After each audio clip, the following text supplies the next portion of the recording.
মরণঘাতী রোগ ডায়াবেটিসের মাত্রা জানতে বাইরের ঝামেলা এড়াতে বাসাবাড়িতে সরঞ্জাম রেখে অনেকেই মাপার কাজটি সারেন, আবার অনেকে কড়া নাড়েন হাসপাতালের দ্বারে। তবে নকল গ্লুকোমিটার আর স্ট্রিপের কারণে মাত্রা ঠিক আছে কিনা তা জানতে না পেরে ভুল চিকিৎসার কারণে হাইপার গ্লাইসেমিয়া বা সুগার ফলে মৃত্যুও হতে পারে রোগীদের।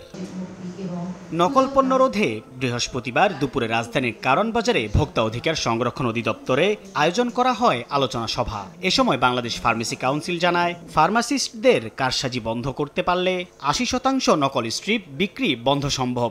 একে অপরের দিকে অভিযোগের তীর ছোড়েন আমদানিকারক ও ব্যবসায়ীরা। একজন ফার্মাসিস্ট ৪ বছর পড়াশোনা করে কাউন্সিল থেকে রেজিস্ট্রেশন নিয়ে যখন কর্মক্ষেত্রে যাবে, তার প্রফেশনাল মিসকন্ডাক্টের কারণে যখন লাইসেন্সটা চলে যাবে, তখন সে কিন্তু এই কাজ করতে আর সাহস পাবে না, আরও 10 জন পাবে না। কিন্তু বর্তমানে কি হচ্ছে, ভোক্তা অধিকার আপনি জরিমানা করতেছেন, ওষুধ প্রশাসন জরিমানা করতেছেন, সে টাকা দিয়ে পার পেয়ে যাচ্ছে। এখানে স্ক্রিনিংটা আমাদের কন্ট্রোলটা আরও শক্ত রাখতে হবে।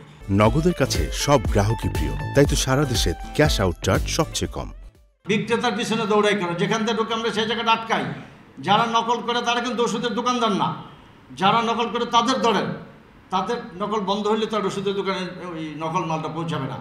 আমি ইনকাম ট্যাক্স, ব্যাট সব কিছু দেওয়ার পরে আমি মার্কেটে যে আমার প্রোডাক্টের কস্টিং করতেছে 200 টাকা, কিন্তু আরেকটা কোম্পানি সেই প্রোডাক্ট বিক্রি করতেছে 190 টাকা। তাহলে আমি কিভাবে বিজনেস করব?